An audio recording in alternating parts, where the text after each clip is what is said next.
What's up, everybody? I want to welcome you back to another episode of Switch Talk, the show where we talk about the system that has stolen our hearts and minds, the Nintendo Switch. I want to thank you for watching and listening.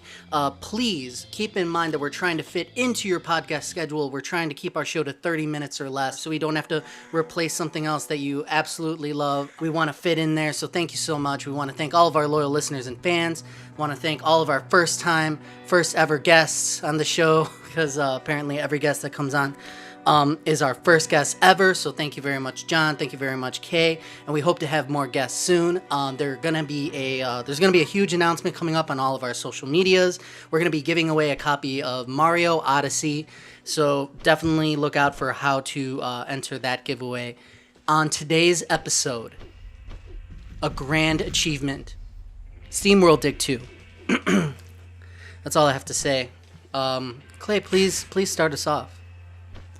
All right, so for those of you who aren't aware of this game, granted there is a lot of buzz going around right now about this game. SteamWorld Dig 2 is a sequel to the indie game SteamWorld Dig. And so it just released, I believe when we recorded this, it would have been last week. Released. It's something I've personally been looking forward to for quite a few months, ever since it got announced. I'm trying to remember what event it was that it got. Was it E3 maybe? I can't remember. It might have been one of the Nindy Directs, the Nindies at night. Yeah, maybe it was that first Nindy right before. Yeah, maybe right before the Switch came out. I can't remember. It was the first big indie showcase, I'm pretty sure, that had showed off the ukulele trailer and had the sequel to Retro City Rampage, its name I'm forgetting. Yeah, and so it was in that whole reel. That was that whole thing came out just right before the Switch actually dropped. So back in March, I would guess. So this is a sequel to the first one. It is not a Nintendo exclusive, but it did release on the Switch first. And so I guess that was a bit of, that's a big deal. People are excited about that. I played the first one back on the 3DS and absolutely loved it. I was a huge fan. I got pulled in right away and beat the whole game. And so I was immediately super excited for this game. Could not wait. I was so excited. And I think this game totally held up to my expectations. It did everything well that the first one did, and it improved on it in so many different ways. And so, I'm just stoked that this game is getting good reviews, good recognition. I think it deserves everything that it's getting so far. If you haven't checked it out, definitely look up some gameplay, because it is a very unique game. I enjoy listening to people try to explain what they think this game is, genre-wise or whatever. What about you guys? How would you explain what this game is, genre-wise?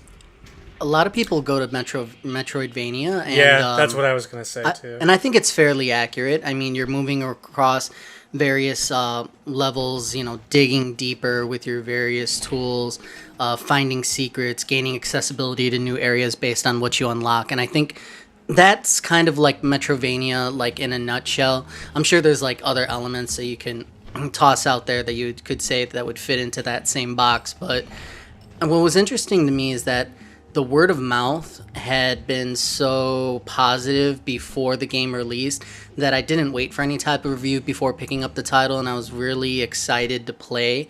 And based on everyone else's excitement, I was hyped too, and I just got it right away. I fortunately was able to download it in using airport-free Wi-Fi, jumping on a plane back from Vegas to Chicago. So it kept me company on the ride, and I'm just loving the game. And you're right. I mean, it's a lot of different things altogether. It's not just in that Metroidvania box.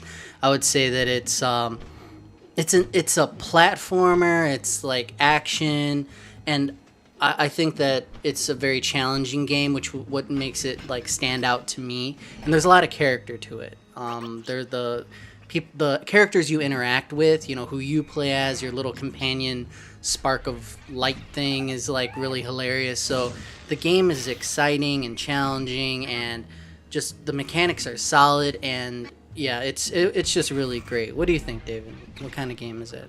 What do you like about it? I think the easiest way to sum it up is Metroidvania meets Dig Dug.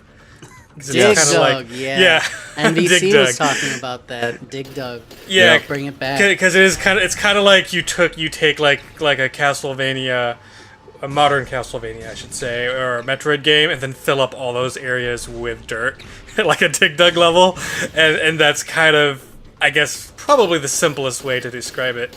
I know, for me, this wasn't a game that I was super on my radar, and it was pretty much because you guys really wanted to do it that I was like, all right, I'll get it. But I was very pleasantly surprised by like the very well done game design, and the music, a lot of the atmospheres are really great. And I'm sort of just impressed that they, this fact that even though you're digging through levels, like, I feel like there's a lot of opportunity with like a lesser developer of like having a lot of gameplay issues with that. Like, you never really get stuck no matter how hard you dig, and it seems like everything just seems really thoughtful about how it's done. I mean, the main reason I wasn't initially, really sold on it is I didn't like how it looked visually. I thought art style looked a little kind of mobile gamey, and it has that kind of digital puppetry animation as opposed to, sort of the classic multi-framed animation that I kind of like in this type of game. So that kind of turned me off initially, but I think that I was kind of surprised, especially when you get to a couple areas, that the art direction is a lot better than I initially thought. Even though it still kind of bugs me and I wish they had gone in a more traditional animation route, I still think that it really delivered a lot more than I was expecting. You touched on the music, and if I didn't say it before, that's one of the key things. I just enjoy myself so much. I'm spending hours and hours on this game in one sitting, and I'm constantly re-noticing the music as travel to different areas, and things change up, so it's entertaining throughout. I was very surprised with that, and I think that the person who can speak most about this game and really say what stands out about it is the guy who completed it all the way through. Not 100%ed it, but I'm surprised, Clay, you're so humble. You didn't even mention that you completely beat it. Talk to us about the deeper in the game. Does anything else change up from the formula, or is it constantly delivering on that, scratching that itch of you go a little deeper, you push yourself a little bit more with the difficulty, and you'll be rewarded with an unlock or ability or something like that? Like, what's that like later in the game? Yeah. So I beat this in about 8 hours. I think I only got like 45% of the hidden stuff. In fact, a buddy of mine was playing it today near me, and he kept finding all these different things that I had never even seen before. So there's still a lot to this game that I have yet to discover. And I wouldn't say I was like rushing through it, but I definitely wasn't deliberately trying to get everything on my first playthrough. As far as later into the game, you do continue to unlock new abilities and new items and gadgets of sorts to help you get around much more efficiently and smooth. In fact, there are certain areas that are just completely blocked off that you can't get to until later in the game. But the game does a really good job at not putting you in those areas and confusing you. Why can't I get past this? Which is something I personally think Metroid does, where it throws you somewhere and you're just completely like perplexed at why you can't progress.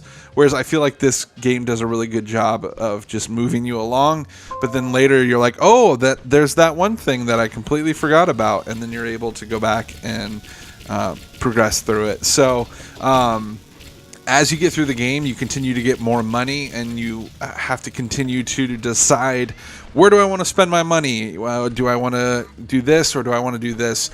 And I think that this sequel, way more so than the first one, has a lot more creativity to allow you to create your character however you want to do it. And it could honestly make your character way different than, the three of us all together. Our character might play completely differently. Certain people decide to, upgrade certain gadgets quicker than others. So it really does add some variety. And interestingly enough, you can make this game harder on yourself if you want to. There's certain upgrades and things. Antonio, you mentioned that you had done some of those. Is that right? Yeah, I've spoken at length about how much I like games that are challenging and constantly evolving. And you can, I think the word that was used on another podcast on NBC is you can like debuff yourself, so you can unlock certain, it's called cogs that will, or little rewards that you find that will modify your weapons or your armor or your abilities in some way. And some can be a detriment to you, so like increased enemy attack damage on yourself. And if I can find more and more of those, I know that I'm just going to enjoy myself even more with my time with the game, because that's my bag right there. That's what I enjoy. And I love how the game is giving you that flexibility. So you have limited cogs, so sometimes you're going to have to invest in defense. If you know, hey, I'm dying a lot, I want my armor upgraded. Or you say, you know what, this game's a breeze for me, let me activate the increased difficulty, let me activate some other modifiers that won't, make things such a breeze. So I think that's very interesting that the game has so much variety, baked in, and then leaves it up to you, the player, to kind of customize your experience in that way. I thought it was very interesting. There was another iOS game that I had played in the past where you played as a little drill guy, and you were like, I think you were the drill, and you would dig around and get different gems and things, and you had to come up for air, oxygen, or whatever it was, and fuel. And I was really addicted to that, and I was surprised to learn that, this game is similar. You're digging down, you're digging left and right, but what really got me was, modifying the game experience and also finding the secrets. Again, kind of going back to Metroidvania. It's really interesting what you said about it not being that sense of, I'm lost. I've hit a wall a couple times for a very short time, but I never felt that sense of, okay, like I'm in the middle of nowhere, what do I do? Which is interesting because you're literally going down into, danger and, these long, deep caverns that are, you would think that it would feel like that, but it really doesn't. One thing that, and I'm surprised you beat it in 8 hours, because I spent at least 4 or 5 hours already, so I must be very much more methodical. But I really hope that deeper in the game, and this is not a spoiler, but just like I hope that when you run out of light in your lantern, if things would get a little more intense, because as of now, when you go down, you have to manage your decreasing light gauge, and you have to fill your lantern by going back up to the surface. I hope that instead of just kind of obstructing your view of the treasures that may be in the walls around you, that enemies would increase in difficulty because of the darkness around you or something like that. So I'm hoping for even more challenge out of the game, but I gotta say, bottom line, I'm completely satisfied. David, again, you were the only one that you weren't over the moon about the game like most other people. And you mentioned the art. The one thing in that vein was I like the way it looks. I like, the colorful cherry, the color palette, the different environments are very unique from each other. The game is a beautiful game with all of the, sprites on there and different, lighting effects. If you look at the new Metroid game on the 3DS and the very interesting, 3D thing that they do, I thought the game was going to be that. It almost looks like if they wanted to push the depth a little bit more, they could have. So I wish, if anything, that they went even more for what I think they were going for. It seems a little flat, even though everything's supposed to be, having depth to it. So that's my only criticism as far as art style. I guess, going back to you, Clay, quickly, any major negative, points about the game that you've found? Any Rip David-centric type negative thoughts? Any one. Davids? Just one. Okay, one David. Pressing up to talk to people. Not a fan. I'm used to it now, so it doesn't bother me. But at the beginning, it took some getting used to. I even went into the menu, and you can change around what button does what. But even after I changed it, up would still talk to people. And so I just... Because, in the main area, I would try to go up a ladder, and I ended up talking to some old robot lady that I didn't want to talk to. And so that got a little annoying. But really, that's my only complaint. Like I said, I got used to it, and it didn't bother me, toward the end. Interesting. How did you guys feel about fall damage in a 2D game? Because it kind of bugged me a little bit. No, I enjoy anything that's going to kill you, basically, and sometimes you'll forget thinking you're invincible or thinking that, oh, I could just hit this button to, well, there's a lot of different things you could be doing, but if I only hit this Right. button, it'll break my fall in a bunch of different ways. So I enjoyed it. I think it prevents you from digging one continuous shaft down. As you're digging down, there's a lot of different strategies to it about which direction you'd be digging. Yeah, it's just kind of unexpected in a 2D game, so I keep forgetting it's a thing. So I keep, okay, I'll just drop down here, then, oh, splat. Yeah. Yeah, that's a good point, though, about why they did it, because I couldn't really figure out why. Because it doesn't really make the game more difficult, at least as far as I've gotten. It's just kind of a thing, you gotta be aware of. As long as you're aware of it, you're not going to have an issue. That's interesting. But yeah. I just have to sort of remember, like, oh, I can't just jump off this massive thing to save time, which is something that normally I would do in a 2D game like this. Yeah, if you're listening, gamers, I mean, like Clay mentioned, pro tip, customize those controls. I'm glad I go into the options for every game I ever start. I'm gonna have to make some adjustments because I played the game so long that my finger I used for jump wouldn't hit the button anymore. I was wondering like why I couldn't jump anymore. It's my hand gave up because I was playing the game for so long on end, so I had to put it down for a while. But yeah, definitely customize the controls. It's just one more way that the game's gonna let you make it yours. One of the things I also wanted to mention about the game is that it's a tremendous value. I think, if you get through the game in 8 hours and you're 40%ing it, and there is a reward for 100%ing everything, so finding all the, cogs, all the secret areas, getting through the game with that completionist bent is there, and that's awesome. And the game's $20. It is $20, right? Correct me if I'm wrong. Yep. Yeah. No, that's I correct. was blown away. I want to say it's the best value on the Switch that I've personally found so far at the $20 mark, and that's something about the Switch in general that I just love. There's never a shortage of a $10 here, $20 there, and it's filling up my library with things, and that's a strength of the system. Any other thoughts about the game? I know that you haven't played as much, nearly as much as Clay, obviously, or me, but anything else that you could speak on? I think you guys have pretty much covered it, unless you want me to nitpick it some more. Can you which I nitpick do. just one more thing? I just want people to get that resentment bubbling up. They're resentment? almost ready to write in to the show and contact us. Okay. Almost. Well, besides just the thing I mentioned before, not really caring for the animation style they went for, I did find, for me anyway, I felt like Metroidvania has been so done in the indie space. Obviously, this is one of the better ones, but at the same time, I was slightly hoping that it would not be a Metroidvania, just because I've played so many indie games in that space. However, it's hard to complain because this one does that genre so well. It just feels to be a little bit saturated in that indie space of doing these type of 2D sort of free roam 2D exploring games that kind of take inspiration from those old Castlevania and Metroid games. But like I said, it does a great job of emulating it, so it's kind of silly it does a good job of perfecting that, so it's hard for me to really nitpick that too hard.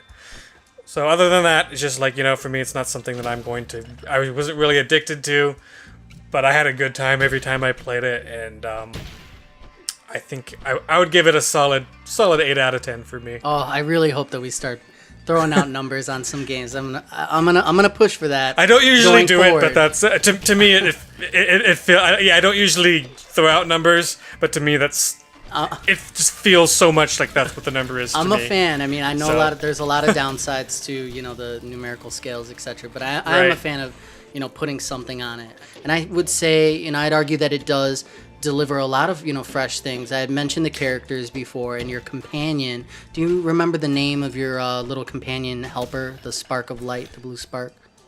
Yeah. Was it Dot or something? Okay, so the only negative about the characters, you can't. Fen. There we go. Here we go.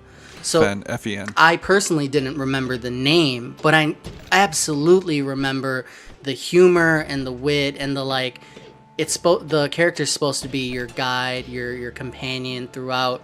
Yet it's almost against you in certain ways. It's rude to every NPC that you interact with. It's rude to you, and I think that's awesome, and it's refreshing, and it's good to inject some humor in there. So I think that's one of the unique qualities of the game, and I wish that you saw that more in other titles. And since it has that, it stands out, and it's made its mark already. Clay, any other thoughts? Anything else that you found exceptional about the game? I think it's worth pointing out that I purchased Metroid 2 or Metroid Samus Returns for the 3DS, and I put it aside for this game, and yeah, I think this is a better game. But I think it speaks to me more than the Metroid games. But I don't really even consider myself like a huge Metroid fan. But still a good game. But I like this one a little bit better. It has a little more character, a bit more variety. Another thing I wanted to point out, towards the end of this game, the difficulty does ramp up, even without making it more difficult for yourself. Tony, did you get to that part that they were talking about on NVC with that one cave where you have to not hit the buttons? The floor is lava. No, I have not hit that. But the first couple challenge caves, I didn't know what they were. Again, since I love the challenge, I was very surprised, and I'm excited that there are more. So when they told that story about that particular challenge cave, I was very excited. Nice. Dave? I have not hit that yet, no. Okay. I was just curious. Yeah, stuff like that where it's super challenging, but I never wanted to like rage quit, and I stuck with it and beat it and felt really good about myself. So yeah, there's definitely there's more difficult stuff toward the end, and there is kind of a tonal change toward the end where all of a sudden these things start to happen, and I was just kind of like, holy crap, this is crazy. Like, there's a lot going on right now. This got a lot more heavy. It's not just a Western with Steambots anymore. There's a lot more going on. So you should definitely be looking forward to that. I feel like this game does a good job giving you direction of where to go. Whereas with a lot of the Metroid games, I feel like I'm completely confused sometimes on what my next move is. And you also have the option to turn that guidance off and just go, wherever, explore on your own. I love that. I love that there's a map. It shows me where I need to go, and then I can take my time mining my way down, making money, so that when I get to that next part, I can continue on. And if you find a cave and it's too difficult or you don't know what to do in there, it doesn't matter. You can just keep going for the most part. Most of them are just optional challenges. And so if something's too difficult, you don't know what to do, usually, for the most part, you can just kind of keep moving along in the story, or go mine for a while, come back and try it again later. So I think this game just does a good job of ushering you along and allowing you some more creativity. Last thing I want to say, if you didn't play the first one, doesn't matter. Still, I highly suggest jumping into this one. If not, go back and play the first one first, because it's also a really good game. So Thank you, everyone, for listening. We really appreciate it. Go ahead and subscribe to us on YouTube, and listen to us on iTunes, and subscribe there. We really appreciate it. And please look out for the Mario Odyssey giveaway, because that's about to be, I'm pretty sure, a very large hit game as well. Thank you very much, everybody. See you next time.